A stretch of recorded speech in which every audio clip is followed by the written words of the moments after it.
Hi, all. Welcome to our first Trust Zero Trust podcast. I am Tony Coughlin here with Gareth Young, the founder and chief architect at LevelCloud. Today, we are going to talk about the T-Mobile hack and how switching to a zero trust approach can limit the damage or even prevent this type of breach from happening in the future. Gareth, do you want to introduce yourself? I think you did a pretty good job, to be honest. But that's right. Keep it brief, brother. Yeah. Hello, everyone. Thank you for joining. First ever podcast, Tony. I feel like we need like a little bell we should be ringing or something to celebrate. We do. It's behind the wallpaper I have behind me, which we're working on, folks. Don't you worry. So, T-Mobile, we wanted to, excuse me, I'm getting over a cold. We wanted to talk about the T-Mobile hack and bring to light some different business practices that businesses can put in place that would prevent this kind of thing from happening in the future. Gareth's going to start with some of the statistics, and then we're going to go into who did it, who's, claiming that they did it, what some of the implications are for the everyday human being like you and me. Then we'll talk about T-Mobile specifically and what's kind of gone on there and what they've said, and then into some of the lawsuits. So Gareth, do you want to kick it off with some of these stats? Honestly, the stats on this are pretty staggering, to be honest. It's insane. Yeah. Now, I'll say, first of all, this isn't the first time T-Mobile's been hacked. Apparently, they've had 4 breaches in the last 3 years, first of all. Now, this is certainly the biggest. In fact, they're saying this is the biggest carrier hack ever. And it's kind of broken down into a few different kind of areas because this individual got in and I guess hit different, servers and databases and whatnot. So 7.8 million customers had their names, dates of birth, social security numbers, driver's licenses, phone numbers, IMEI numbers stolen. 40 million former and prospective customers had their names, dates of birth, social security numbers, driver's licenses stolen. And it kind of goes on from there. Same sort of data, but you've got 5 million current postpaid customers, 667,000 former customers, 850,000 active prepaid customers, and 52,000 Metro by T-Mobile customers may have also been accessed. That's insane, man. It's like a lot of people. I think it's actually like 50% of their entire customer base. Yeah. So what we read is they got about 100 million customers.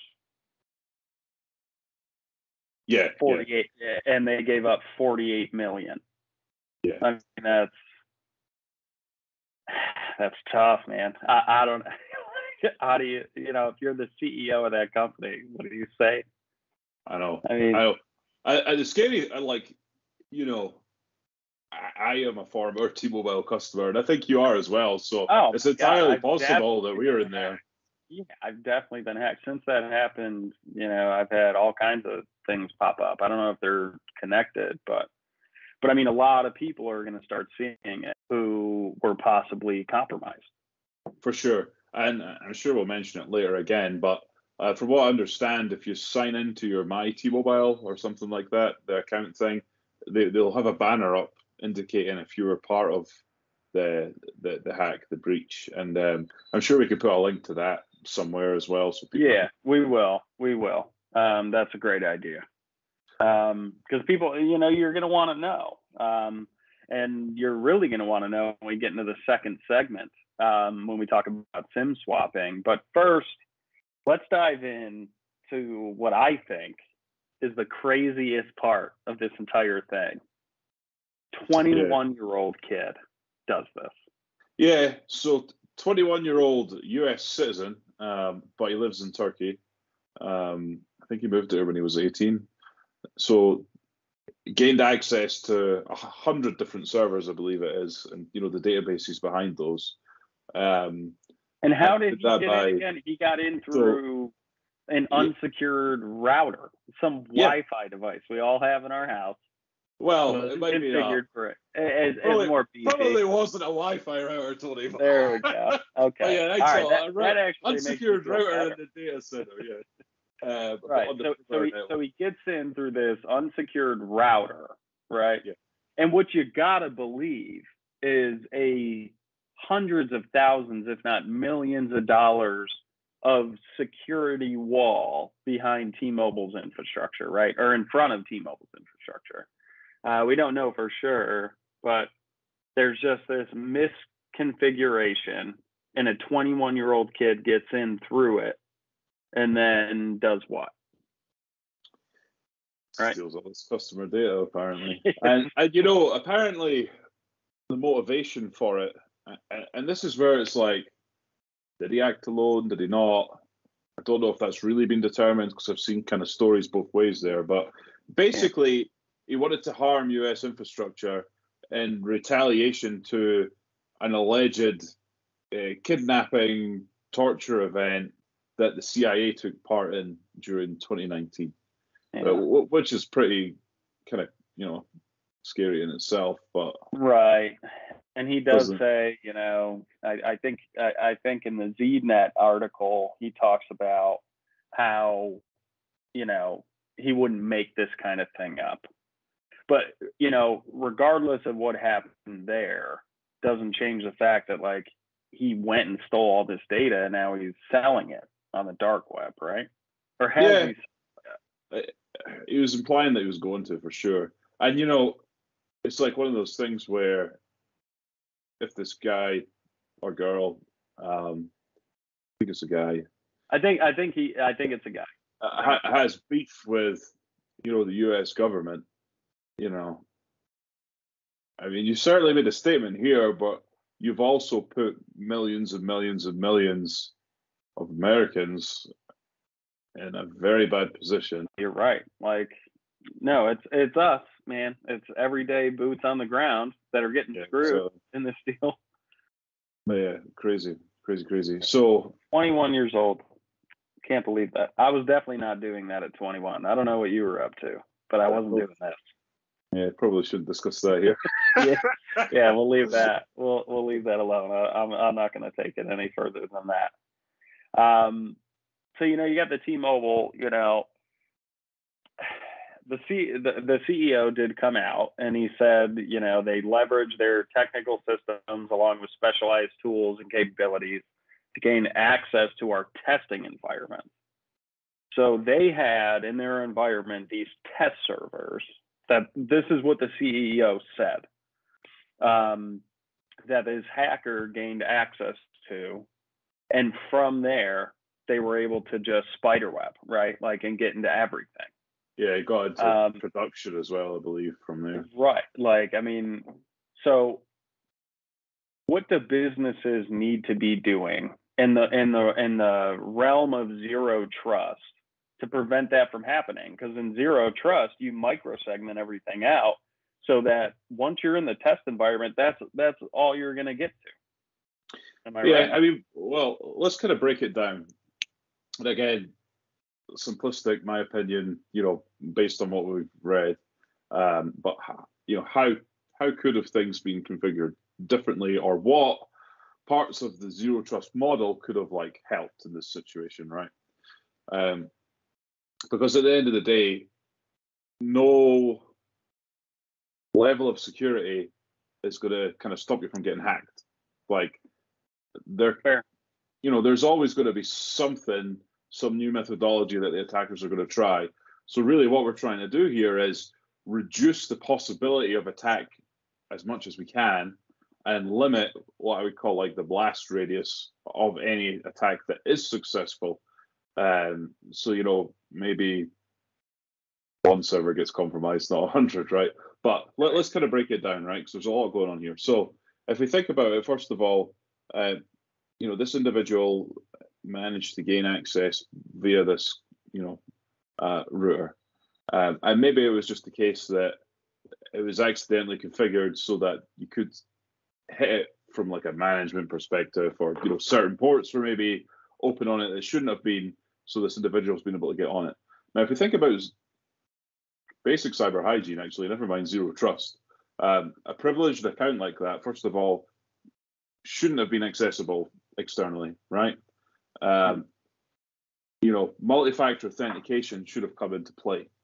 I mean, that's that side of it. But then when we think about zero trust in general, we're not kind of following this concept of perimeter security where the walls are only line of defense. If you get through the wall, you've suddenly got lateral access to 100 servers, right? So we've got a few things in play. So first of all, let's say you're trying to sign in and you're using this privileged account. And just say for argument's sake, it was an account that was permitted access. I don't know, it wouldn't be. But so the guy's obviously connecting in from Turkey to a server that's in the United States. I mean, that's not a trusted location. So by policy, we wouldn't be allowing that, first of all. Or our kind of defenses would pick up on the fact that we've got an impossible travel situation here. This privileged account never tries to sign in from Turkey. Because that privileged account is attached to an actual human being, right? That normally logs in from, let's say, Iowa, right? With an Iowa IP address. And all of a sudden they're trying to access from Turkey. I mean, in some situations, you might have what I would term a break glass account. You remember that, on the wall, you break the glass to set off the fire alarm. Yeah. So, some organizations will maintain one of those with an extremely, long password and all that kind of thing, just in case things go wrong with all the admin accounts, right? But even then, that account's not signing in from Turkey, and the fact that it's trying to sign in that way would kind of trigger something, to say, hey, hang on a minute, this is suspicious, user risk. So there's that. I guess there's that side of it as well. And when we kind of think about zero trust, it's not just your geolocation and your user account, username and password, and your multi-factor authentication. There's other things as well, like the device that's been signed in from.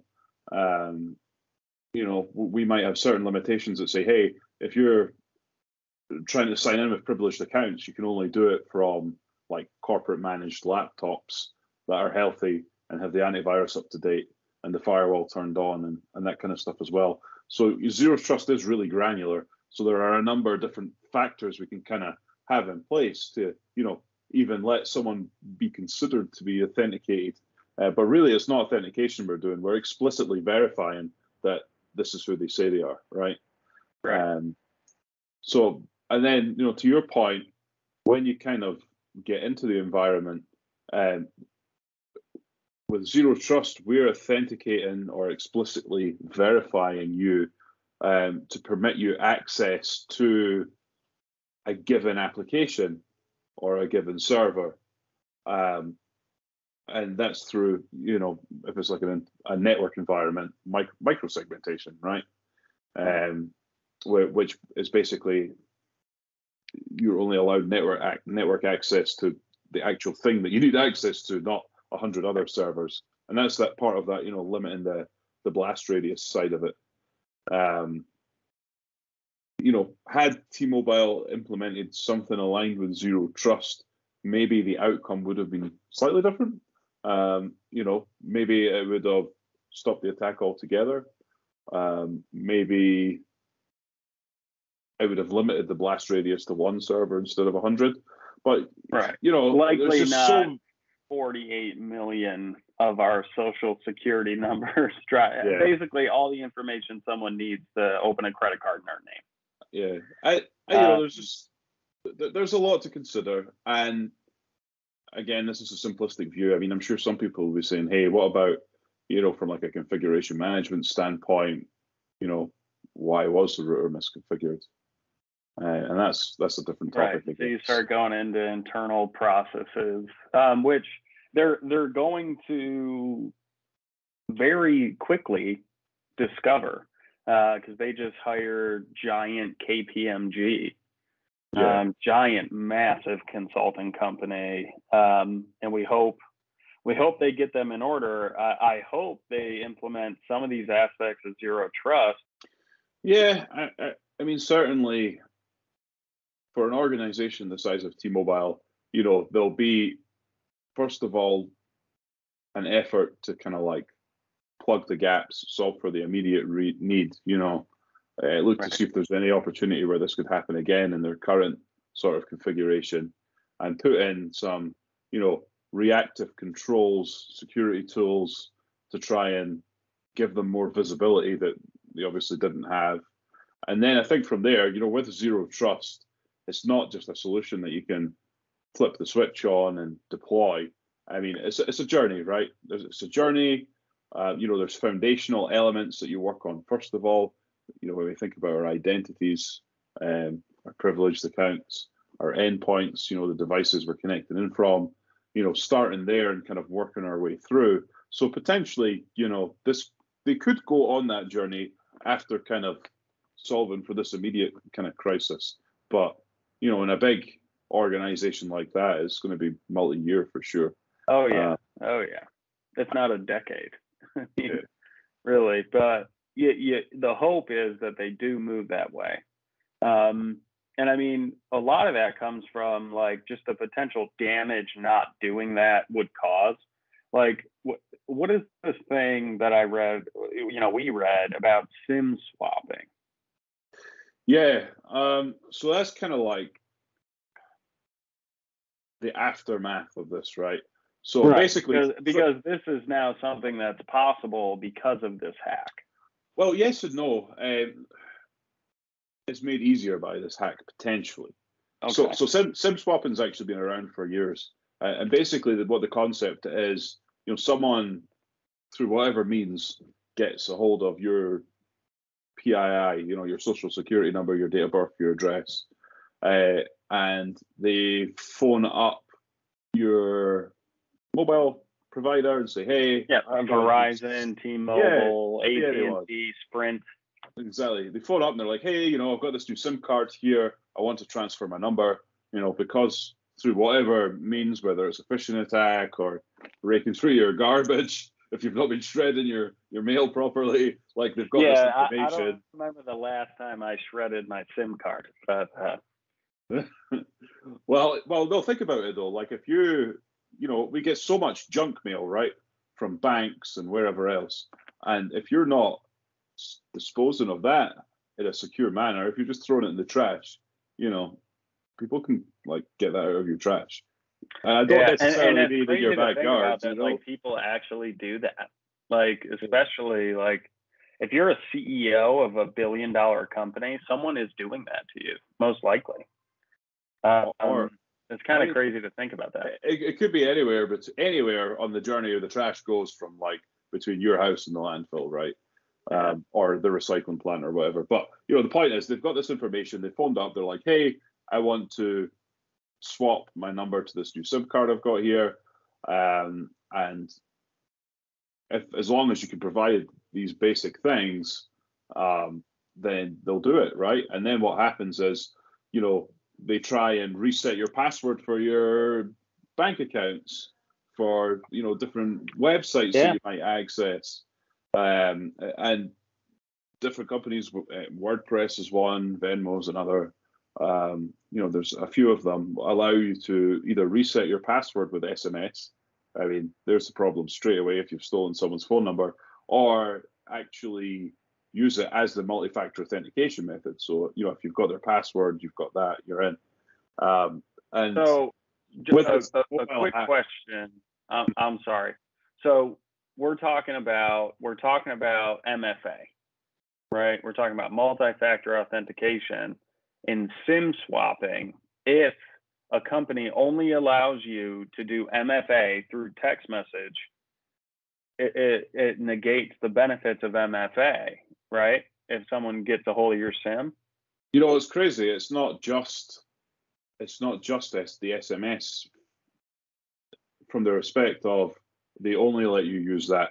Believe it or not, with some sites you might have. So our best practice is use an authenticator app with a code, or a prompt that comes through Google Authenticator, Microsoft, whatever. But some of these companies, you might think you're doing the right thing because you're set up with your app and whatever. But actually, some of these companies you go to the login screen and it's like authenticate with your app. Oh, I don't have it. Let me do it another way. Okay, authenticate via SMS. So you might not even realize that it's set up as a backup option, and you think you're doing the right thing, and then suddenly, you're locked out. But all that to say, this T-Mobile breach could make SIM swapping easier, because the data that's been leaked is the data that's actually required to perform the SIM swap. So someone goes and buys that, they could just go crazy swapping. So hopefully, though, T-Mobile's putting some processes and procedures into place to, beef up the security. Yeah. I mean, they are, well, right. So they want to beef up their security so it doesn't happen again. But it does look like, and we'll cover this later on, is that they've offered some sort of identity protection for the next 2 years for anyone who can prove that they were a victim of the attack. But so we covered the SIM swapping and the dangers there. From a zero trust standpoint, are there mechanisms they can put in place, or if they were in place, would prevent SIM swapping from even being a problem? So, this is a difficult one, because as we know, there's a lot of organizations that are still leaning on SMS in some form for password reset and for MFA backup.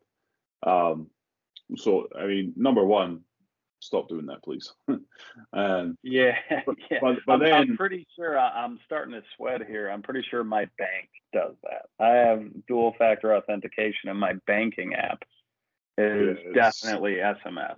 I know not all banks offer the code thing, sort of thing. But from a zero trust perspective, let's just say, for argument's sake, that you had Office 365, since we're Microsoft partners and all. Oh yeah, Microsoft. And you haven't migrated your users from SMS to the Authenticator app, so they are signing in with SMS. And in that situation, if you have the relevant things, licensed and configured, again, impossible travel. I mean, I would think someone, performing this activity is most probably going to be somewhere completely different to where you're normally signing into your Office. Most likely, unless it's my wife or someone's husband or something operating out of the same house. Well, unlikely. There's a good chance that, if you've got the right controls configured, that it would flag like a sign-in risk or, impossible travel type event in that kind of scenario. But unfortunately, outside of that, it's just, people, please be aware. Think about how you're setting up MFA with different web-based applications that you use, whether it's your bank or whatever it happens to be, and wherever possible, use an app. Facebook, LinkedIn, any of your social media sites, CreditWise, Expedia, all of those things. You should be setting up multi-factor authentication. And avoid SMS, and just make sure you're not using SMS as the backup. Yeah, I mean, take advantage of the phones, right? Like the phones, have thumbprint ID, right? Like turn that thing on. Face ID. Yeah, I mean, I guess that's an option. Saying, well, wait a minute. An option. What happens if it's like, what happens if I don't have internet access to use the Authenticator app, or I'll lose my phone. That's probably a better example. I mean, use email as a backup. It's the best alternative, I think, when you're not using any of the mobile apps or token codes. Got it. Yeah. Well, philosophically, all that works out. Now, let's just hope that these big businesses start to move towards it. In the meantime, as far as T-Mobile goes, they're facing a lot of lawsuits. This is their third breach in 3 years that they've had like an actual breach? Fourth. Breach. Yeah. Fourth breach. I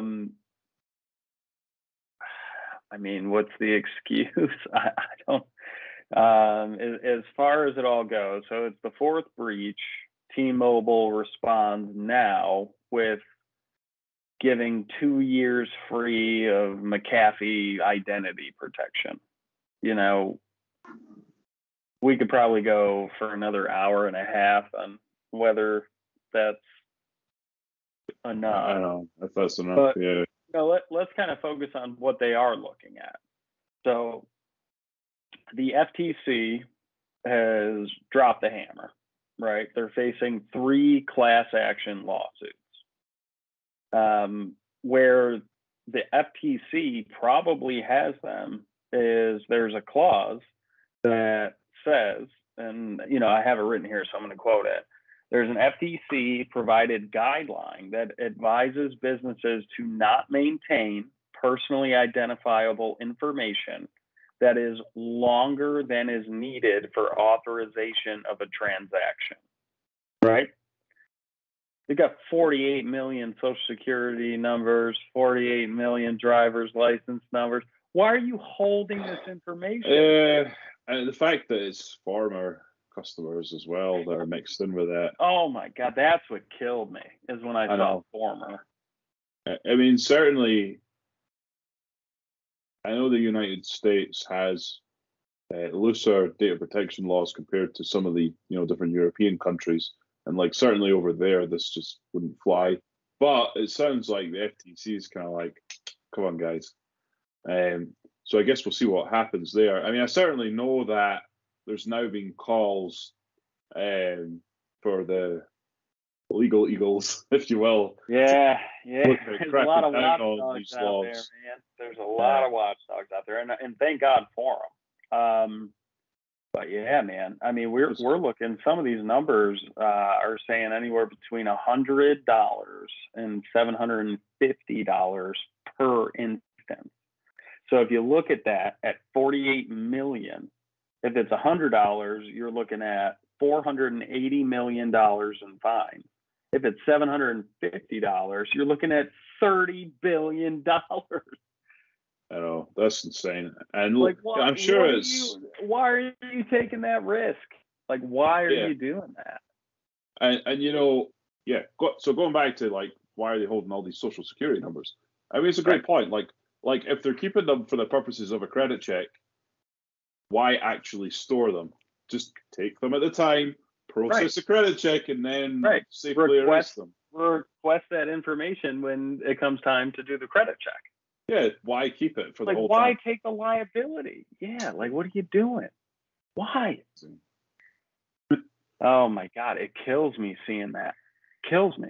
Because I mean, T-Mobile, they're not some demon business, right? They're a great business. They provide a great service. Why are you doing this to yourself? Yeah. Like why? Why?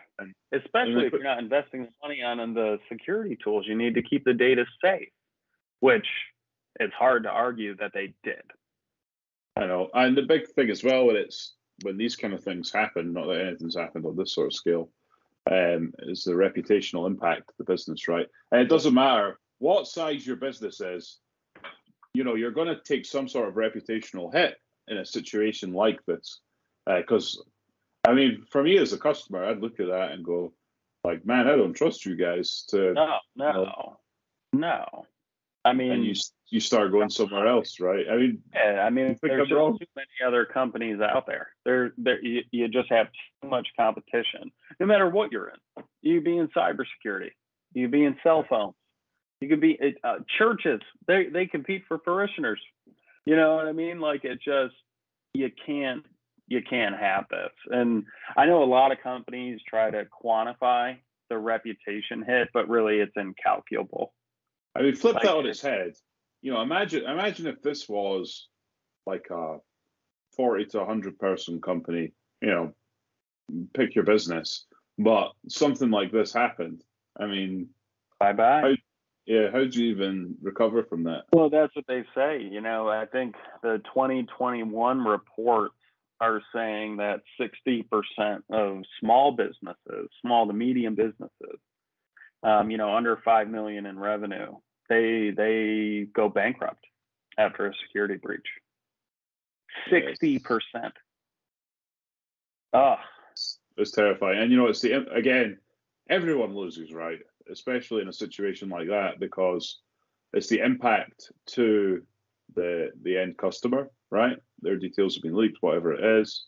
But then you got the other side of it. It's the company employees, their families, the loss of income from the company going bust. I mean, it's just a nightmare situation, honestly. Well, just even the economy in general, that's more people on the unemployment line, which we're already fighting now because of COVID. Yeah. Like, it's just, you just hate to see it. You just hate to see it, especially since it's so preventable. Like, the technology is out there, the concepts are out there. If you move towards a more secure infrastructure, not only, beefing up your walls, but also micro-segmenting your data and your network, you can prevent a lot of this stuff from happening. Yeah, I think one of the key things, on a massive scale. Yeah, and a key thing to call out, I think, is, business, big or small, it gets worse as you get bigger. There's just so many signals and places where people are putting data, devices that they're accessing it from, that it is getting impossibly harder and harder to actually stay on top of this stuff, right? And that's where this kind of perimeter security model, where we build a wall around our, core systems, kind of falls apart, because we're working out with that wall all over the board now, right? And that's why the perimeter security model just doesn't scale and support the modern way of working, and hence why zero trust's the way we need to start moving towards, completely reimagining how we approach security, not just slapping some more archers on top of the battlements kind of thing. Yeah, the old Legolas up there on Helm's Deep walls here for all my Lord of Rings fans out there. Yeah. I'm kind of giving myself away right now, but that's okay. And arguably,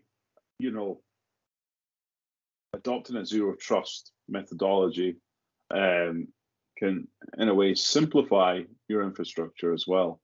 Remove a lot of the complexity that may have been built in to kind of maintain this perimeter wall layers underneath it. Yeah, and that's an interesting concept that I think is a misconception when people think about zero trust as cybersecurity, is they're constantly thinking, well, how much more money?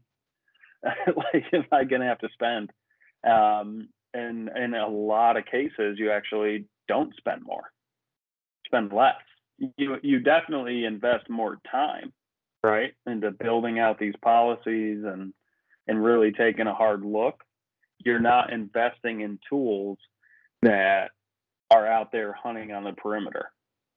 Yeah, right? For sure. It makes it almost like, not that the perimeter is not important, but you don't need to spend as much time thinking about it because there's nowhere for anybody to go. Typically, one vendor is never necessarily always going to be a silver bullet, right? But typically you do see in a lot of these kind of perimeter security architectures a variety of different vendors with a variety of tools that do have overlapping capabilities. And by taking a strategy of, hey, let's invest in a suite of tools, right, an ecosystem, whether it's Microsoft or whoever, Microsoft, then you can save a lot of money there. You're right, by reducing that kind of overlap. Right. Okay. All right. Well, today, we covered a lot. We talked about this T-Mobile hack, a little bit about zero trust for sure, and how the benefits of it. We also talked about, who did it, 21-year-old kid with access to tools, which is mind-blowing because I just keep getting flashbacks of what I was doing at 21. and I hope no one digs too far into it because I'm sure my Facebook will give a lot away. Nothing illegal though. Nothing illegal, and I didn't steal anybody's data, especially 48 million social security numbers, and then try to auction it off in the dark web. I just embarrassed myself, not 48 million other people. You know, this isn't the first time this has happened with T-Mobile, which, you know, we're beating up on T-Mobile right now, but it's not just T-Mobile. Like, there are large organizations out there that are housing this data, and they're making the same mistakes. Zero Trust can help that. And also, we talked about some of the implications of that hack, you know, not only between, you know, the people that were hacked, SIM swapping, identity theft, but also the class action lawsuits because of this, because of a 21-year-old kid. Yeah, it's just horrible to see. So, you know, in closing, you know, this is going to be it for this week's TZT podcast. We thank you for joining. If you have any specific questions, or you want us to cover any other hack or even a topic that you're curious about, please leave a comment or shoot me a direct message. If you're interested in finding out where your organization fits in the Zero Trust security model, just take a look at our website. There's an assessment on there. It takes about 5 minutes to fill out. I'll give you 6 tips on how you can kind of progress yourself or your organization to get yourself better protected. And that's it. That's it for this week's episode. Thanks all, and stay safe. No, I'm kidding. You ever see the Matthew McConaughey thing? It's like, Yep. We'll start doing that. There you go. Before you talk.